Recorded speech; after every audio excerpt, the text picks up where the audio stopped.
Hello there. Um, I'm back with the best. Okay, if you don't know, now you know. I'm back with the best. So, uh, let's delve into it. Last time, uh, let me just firstly apologize. Last time I had to talk about something, but I forgot talking about it. So I wanna start talking about it right away. I just don't wanna miss it again. So what I was supposed to talk about was do not confuse your target point with your reservation point on chapter 2. So I had to talk about that. So I'm going to start about it. Okay. Negotiators often make the mistake of using their target point as their reservation point. Thus, the negotiator has a clear sense of what he or she would like to achieve, but has not thought about the least acceptable terms he or she could live with. This poor negotiation strategy can result in one or two fatal flaws. The negotiator who lacks a well formed reservation point uh, runs the risk of agreeing to a settlement that is worse than what he or she could do by the following another course of action. In other cases, the negotiator may walk away from potentially profitable deals. For example, many home sellers reject any offers on their house that are superior to their reservation point, only to be forced to accept an offer of less value at some later point in time. For example, consider the negotiations involving the naming of the New Orleans Superdome in 2003 June 1st. The state of Louisiana received two offers after putting the Superdome naming rights on the market in September 2001. The state rejected the first offer, and since then the market has run dry. So do not confuse your target point with your reservation point.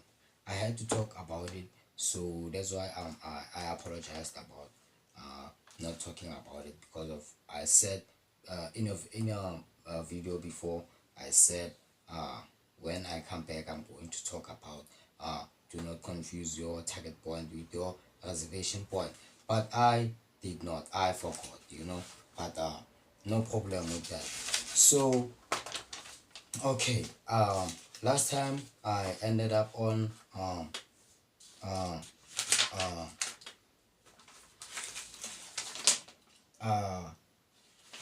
I think on yeah, I ended up on do I have an appropriate level of confidence. I was talking about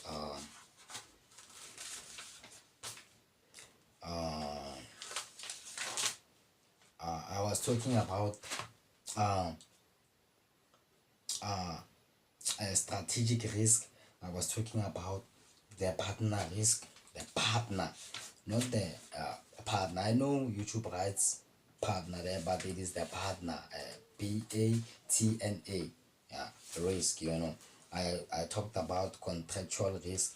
I talked about endowment defects. I talked about a very very good question saying, am I going to regret this?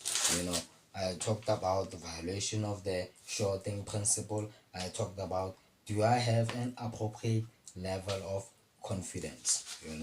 I talked about, yeah, those are the things that I talked about. So today we are going to talk about sizing up the other party.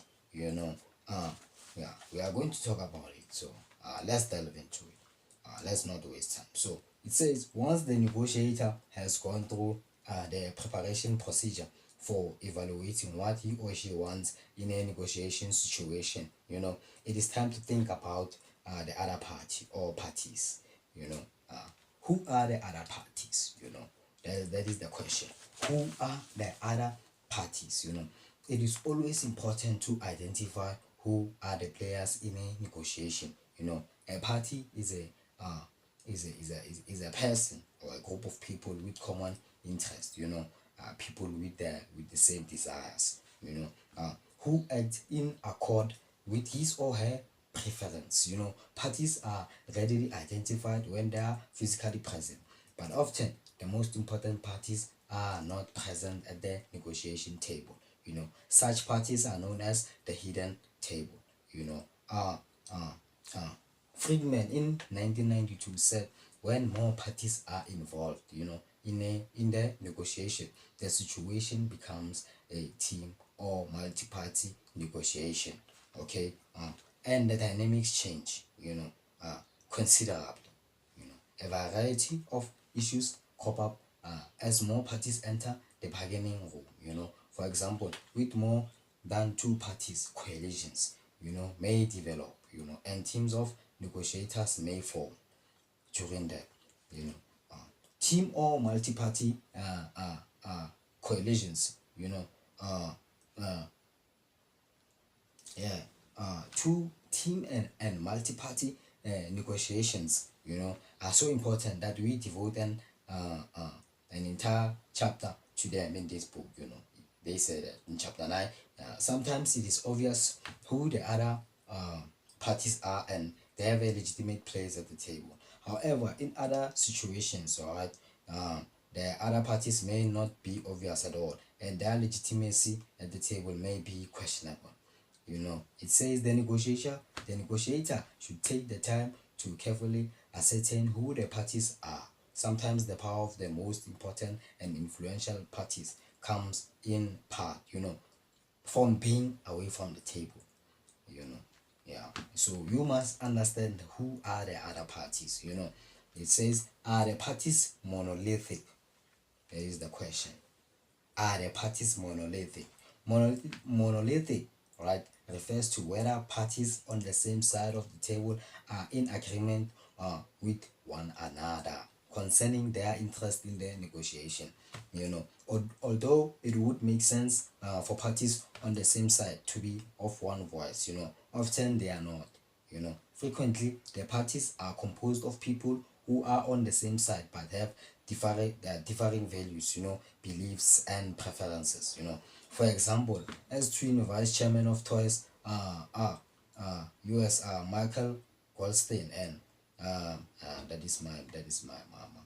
Yeah, Robert Nicholson presented a united front when negotiating for big initiatives.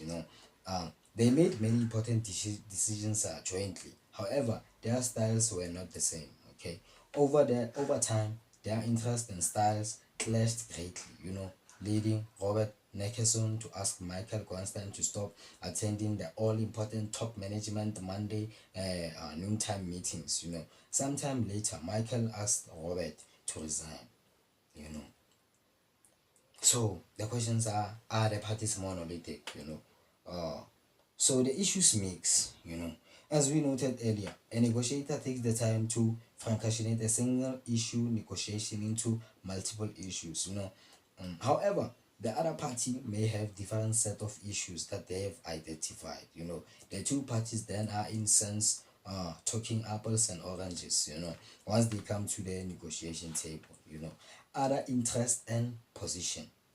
A negotiator should do as much research and homework as possible to determine the other party's interest in the negotiation. For example, of the multiple issues identified, which issues are more important to the other party. It says is a question. Which issues are most important to the other party?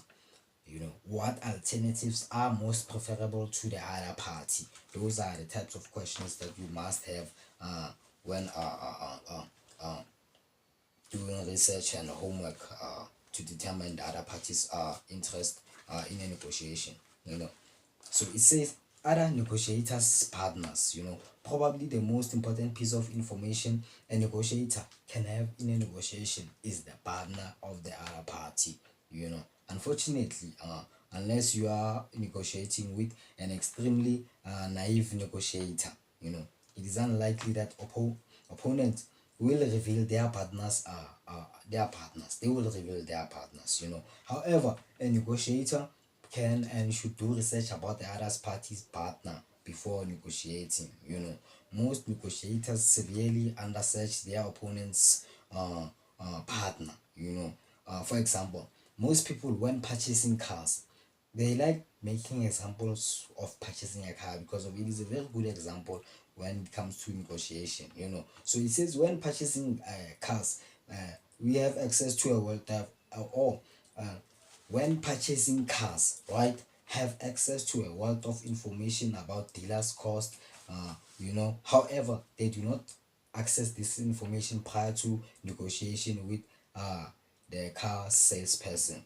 Yeah, this lack of information, of course, limits their ability to effectively negotiate. You know, along the same lines, many people do not adequately utilize real estate agents when purchasing houses. You know, real estate agents can provide a wealth of valuable information about the nature of the market, you know, and the history of the house that is for sale, all of which can be valuable when trying to determine an opponent's partner. You know, the other party's aspiration point will be quite clear. However, the negotiator who determines only the other party's aspiration point and not the partner is in a severely disadvantageous negotiation position because her opponent's aspiration may act as an anchor in a negotiation process, you know. So yeah, you must know the other's negotiators partner. That might come advantageous for you, you know. So um um situation assessment, you know. Yeah, in addition to sizing up oneself and sizing up the other party in a negotiation, the negotiator is well advised to assess the negotiation situation, you know. In some types of business interactions, certain norms differ radically from those who other of other business situations, you know. Uh, let's assess the following before negotiating, you know. Is the negotiation one shot, long term, or repetitive? Is the negotiation one shot, long term, or repetitive? Is it a once off thing? Is it a long lasting thing? Or is it a thing that comes again and again, you know, in a repeating form? That is the question, you know. So in a one shot negotiation, right, a transaction occurs and no future ramifications occur to the parties, you know. I don't know, the word here is accrue or care, but I would read what I see, right. Yeah, it says accrue. A transaction occurs and no future ramifications accrue to the parties, you know. So most negotiations situations are not one shot negotiation, you know, in which the parties involved come together only at one point in one time to conduct business, you know. One of the few situations that has been identified as a truly one shot negotiation is the interest is the inter inter interaction that occurs between customers and wait staff as interstate roadside dinners are. Neither party will likely ever see one again, you know. Incidentally, economists are baffled as to why diners leave tips, you know, because tipping is usually a mechanism. When you tip somebody at a restaurant for serving you a good meal or serving you in a very professional manner that you expected, you tip someone, you know. So they say it is usually a mechanism used in long-term relationships, you know. So even if the parties to negotiations change over time, right, the negotiators reputations precede them, you know, to the table because most people negotiate in the context of social networks, you know. Most negotiations are long-term in nature, you know, because the reputation information is carried through those social networks, you know. Repetitive negotiations are situations in which negotiators must renegotiate terms of some regular or on some regular basis, for examples, unions and their management. In long-term and repetitive negotiations, right, parties must consider uh, how their relationships or relationship involves and how trust is maintained over time is maintained. You know, they must uh, uh, uh, they must consider those things, that how their relationship evolves and how trust is maintained over time. Probably the most important long-term relationship that involves negotiation, right, is the job employment negotiation, because people they want to negotiate economically, like attractive deals, but not sour long-term relationships. This negotiation is generally regarded as uncomfortable, yeah, so this topic is so important that we devote a special chapter to trust and relationships, and separate, so um it is a sidebar to one on a job negotiation. Uh, Even in a sluggish economy, job seekers should try to negotiate the best possible pay package and departure deal for a new job. you know careerjournal.com, as cited in Business Wire, May 22nd, 2001. It says employers have an incentive to treat people well because they want to preserve the morale of the workforce. Moreover, most employers are ready to negotiate. 82% of all HR professionals expect job candidates to counter offer, and a whopping 92% say that salaries are indeed negotiable. So, do the negotiations involve scarce resources, ideologies, or both? Do negotiations involve scarce resources, ideologies, or both? The two major types of conflict are consensus conflict and scarce resource competition. Uh, Thompson and Gonzalez in 1997 say consensus conflict occurs when one person's opinions, ideas, and beliefs are incompatible with those of another, and the two seek to reach an agreement of opinion. For examples, jurors' beliefs may differ about whether a defendant is innocent or guilty. They are talking about jurors, the yeah, uh so they their beliefs may differ about whether a defendant is innocent or guilty. Two managers may disagree about whether someone has project management skills. Two people may argue over whether ownership should be controlled. Consensus conflict is about ideology and fundamental beliefs, and as you might imagine, it's difficult to resolve because it involves values and emotions. Uh, Scarce resource competition exists when people vie for limited resources. For example, when business partners are in conflict concerning how to divide responsibilities and profits, each may feel he or she deserves more than the other feels is appropriate. So many conflict situations involve not only scarce resources, but ideologies. You know, People who are in conflict about interest, examples are money and resources, are more likely to make value-added trade-offs and reach win-win outcomes than people who are in conflict about values or beliefs.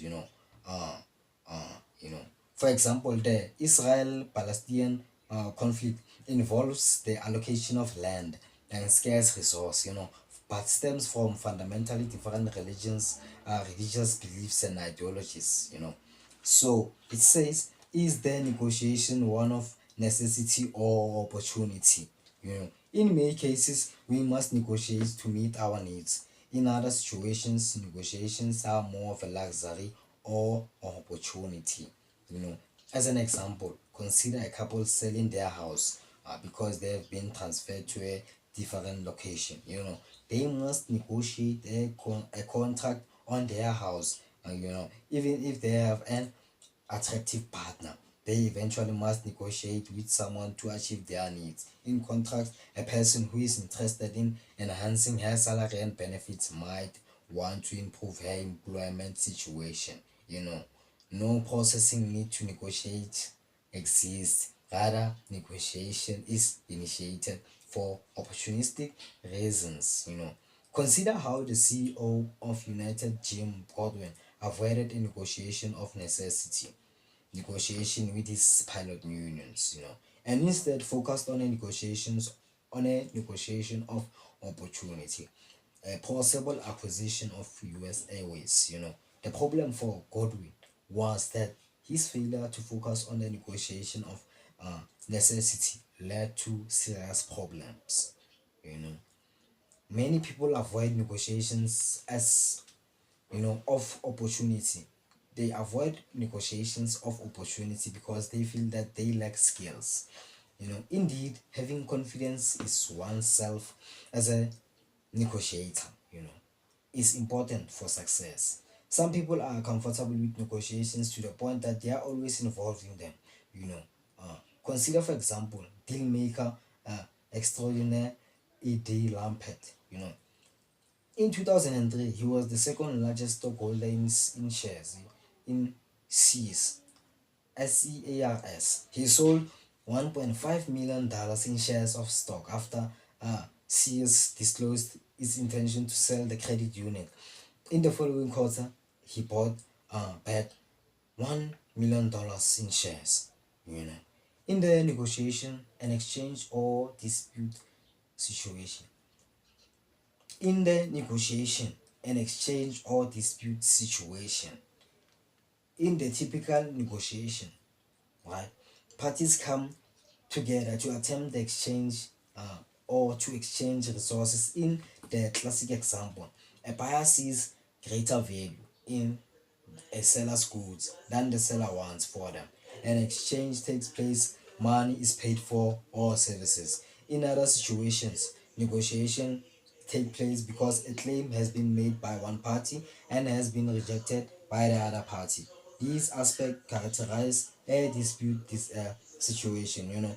For example, consider the dispute that involves Michael Capellas, the CEO of WorldCom, who rivals allegedly avoided hundreds of millions of dollars in fees over a decade by distinguishing long distance calls as local calls or as calls originated by its long distance competitor AT&T. The difference between exchanges and disputes concern the alternatives to mutual settlement. In an exchange situation, parties simply resort to their partners. In a classic dispute situation, they often go to court.